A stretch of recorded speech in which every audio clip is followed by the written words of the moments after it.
We walked 20 miles before we got a ride. This too was on the back of a truck. At the California border, we learned that it was going right through to Los Angeles.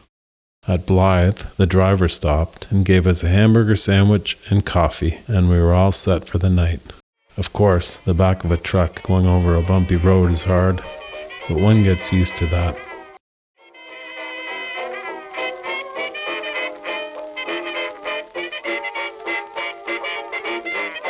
Monday, May the 1st. We got in at 2 o'clock this morning and spent the rest of the night in the Lincoln Heights police station. When the day dawned, we set out again and walked together to the middle of town, where Dan got a room in a hotel and went to get his pushcart, and I headed for the Y. The trip was over, and here I found myself in Los Angeles exactly 1 week after I left Colorado Springs. Los Angeles does not appeal to me. It is just a city, all rush and hurry, white streets and dirty white buildings, and lots of noise. I found the YMCA and deposited my outfit and went out and had a real meal.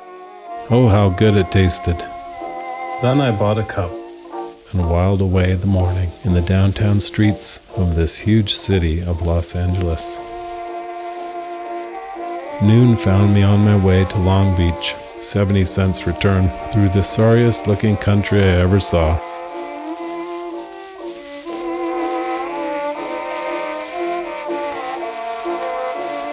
Here and there, all along the tracks, were houses that had been shaken to pieces and left. There was one building which just walked away and left the roof sitting squarely on what was left of the foundation.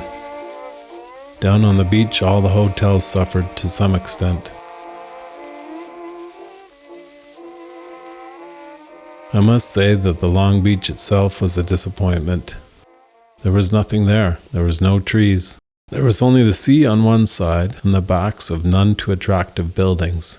In between is the most thickly littered stretch of sand you could imagine. It was covered with garbage. The sea was attractive, but that was all. And I would like the sea anywhere. Off to sea, about half a mile away, part of the American Pacific Fleet lay at anchor. There were battleships, cruisers, and destroyers. It was a formidable array, and it made me want to wave a Union Jack and sing Rule Britannia. Tuesday the 2nd. At about 2 a.m. today, I woke to find that I was lying on my bed with all my clothes on, a magazine in my hand, and the light on. It did not take long to get into bed properly and get to sleep again. I was a bit tired, to say the least. Today, I made Hollywood my goal. I found it to be a very beautiful place. It seems as if the landscape gardener must be as much in demand as the grocer. There are trees on all the streets, and every house is in the center of a garden. But there is sometimes a garden which is quite jarring. Quite a few people try to apply modern art to nature, and it does not work. When a hedge or a tree is clipped at fantastic angles with no curves to soften the effect, it does not appeal to me. The driving force of the whole city is money.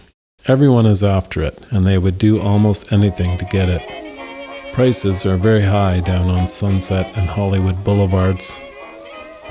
From a hill above Hollywood, I could see the whole of Los Angeles and the surrounding district. I was right when I said, before I left home, that cities would not interest me. Los Angeles bores me. It is nothing but a pile of buildings stretching out as far as you can see. There is too much concrete and too little greenery for comfort. Wednesday the 3rd. I had a hankering after the Pacific, so I hightailed it for Long Beach. The sun was shining, and the outlook was not so gloomy as it was on Monday. All but one boat of the American fleet had sailed away. There was just enough wind to make the surf interesting and the air cool. The gulls were very abundant, flying here and there and everywhere, and strutting over the sand, chasing the outgoing tide and picking up bits of garbage and shellfish. Of course, I could not resist the temptation of taking a picture of them. There was a breakwater of broken granite stretching out to sea, and then around like an L, making a harbor of considerable size. I wanted to get away from the town, and there was no better way than to walk out on the breakwater. There were lots of gulls who did not entirely approve of me, but let me approach close enough to get what I thought was a good picture. I found a nook in the rock and sat looking out to sea and dreaming. On my way back to shore, I got another gull picture. These birds seemed to be very enticing to my camera. By the time I got back to Los Angeles and had a meal for 10 cents and bought a dozen donuts, I had 3 cents to my name. I decided that there must have been some misunderstanding in regards to funds. The fault was certainly mine, because I can be most incoherent in my letters if I'm not careful. Thursday the 4th.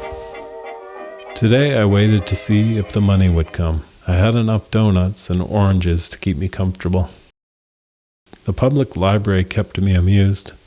It is only a couple of blocks from the Y. It is a very modern building and quite well stocked. The photography section was particularly good. Food for thought helps a little if one is hungry.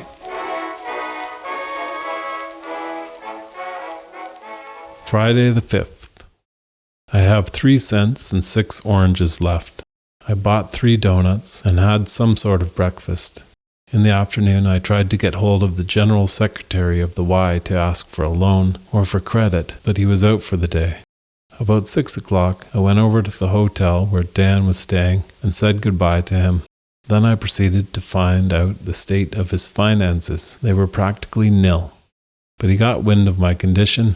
He said, I had laid 20 cents aside as tithe money. That will be enough for tonight's supper and breakfast tomorrow. If you get any money tomorrow at the Y, pay this back to some godly purpose and not to me. After I had some supper, we went into the downtown mission to get warm. The mission was in a basement. The service was conducted by Sister Finch. When it came to preaching a sermon, she singled us out as her targets.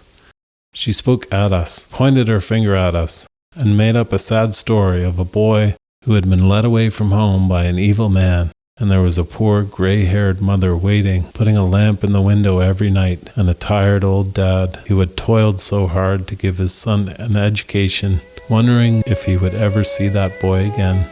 And she went further and pictured the boy being taken off to the pen and his family, his poor sister and brother, carrying that blot on their name forever. It was too much for us, and we left, not weeping over our sins as she had finally hoped, no doubt, but voicing a very strong opinion of her. Dan persuaded me to go out with them to the Angelus Temple tomorrow night. It is Aimee Semple McPherson Hutton's outfit. Saturday the 6th. After breakfast, I went to see the General Secretary and told him my story. He was very nice to me and said, You are the one trustworthy person among 10 or 15 who come after the same thing. I know you would pay me back, but if I lent money to you, I would have to do the same to everyone who comes along. However, I can give you credit. And so I came into credit, enough to give me meals and room. In the meantime, I expected to get some money in answer to a letter to Father. Tonight it was Divine Healing Night at the Angelus Temple. The hysteria of the performance almost made me sick. It is even hard to write about. I did see what were claimed to be healings, but I would not take a cure of that sort if I was dying. Sunday the 7th. It was noon before I woke. I spent the day very quietly by myself in my room. I have not gone to church for a long time. There's something in the American attitude which creeps into every sermon and takes all the peace out of the day. Monday the 8th. I have 2 papers and 2 magazines, and I have gone through them all twice. If this keeps up, I will have them all memorized. Reading and walking are the only methods I know of passing time in a city without spending money. Tuesday the 9th. Not far from the Y is a park called Pershing Square. It is a pleasant spot, and in the shade of its cocos and fan palms and eucalyptus and banana trees, the unemployed of the district assemble to pass the time away in reading age-old newspapers and arguing and sleeping on the hard benches. One certainly hears queer things. For instance, one communist, vividly describing the inducements which Russia offered, said, "How wide is America? 4,000 mile. How wide is Russia? 150,000 mile." But most of all, I liked the birds. The pigeons were very tame. There were little blackbirds, not much larger than sparrows. Behind the benches, the California quail were hurrying about silently. It really is as a pearl cast among swine. Wednesday the 10th. A city is the most useless place in the world if a person has no money. I'm getting fed up with this inactivity, and very much so with this city. I walked over to Dan's hotel this evening, but he was not in.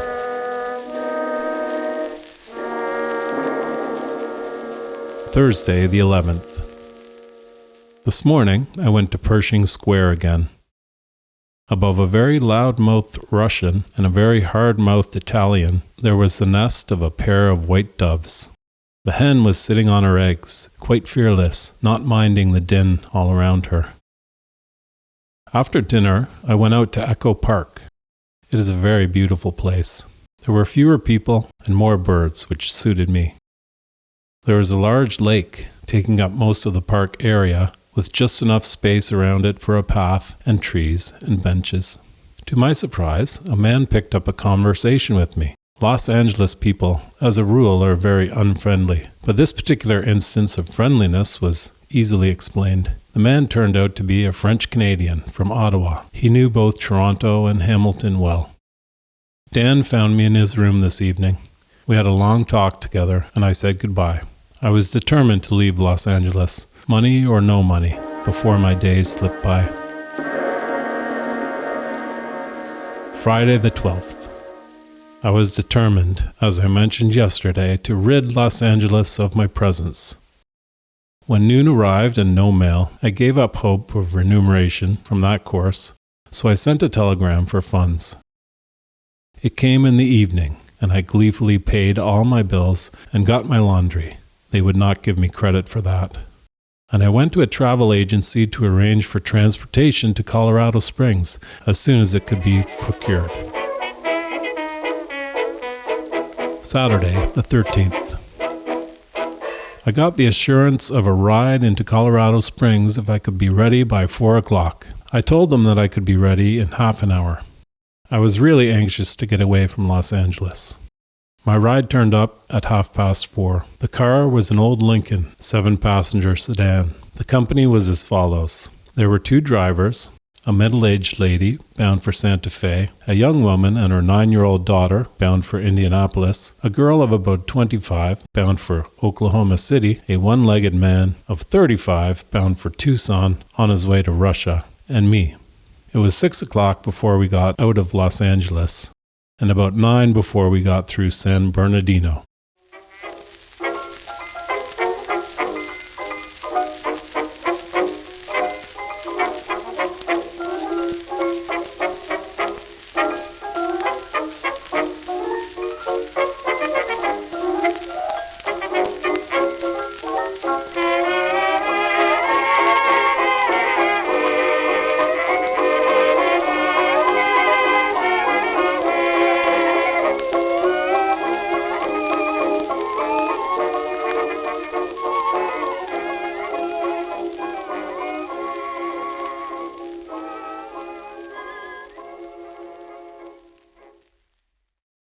Hey everybody, it's Steve Welch. Thanks for checking out the documentary. My great uncle Ruthven Calhoun McNairn, this 4-month amazing journey in 1933. It was really fun making the movie, but it took me a while to figure out a lot of the things and get the context. So I've written a book in partnership with my great uncle Ruthven. I wrote the introduction and footnotes to give context to the diary, the people, places, and things that he saw along the way, and give a little color to the era, 1933. So check that out. If you purchase ebook, certainly helps the channel, and I'm a completely independent filmmaker, so, and it's a great value. It's a great insight.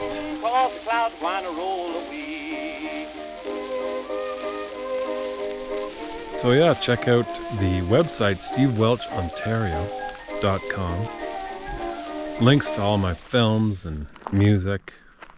If you sign up for my newsletter, you get a free download of my latest album, Songs to Save Your Life. So check it out. Thanks for the support. Thanks for your interest. I would love to see comments. How did the movie strike you? What resonated with you? Comments are welcome. Peace out. Oh, the clouds want to roll away. Oh, the clouds want to roll away. Now I don't care how hard it rains, 'cause the clouds want to roll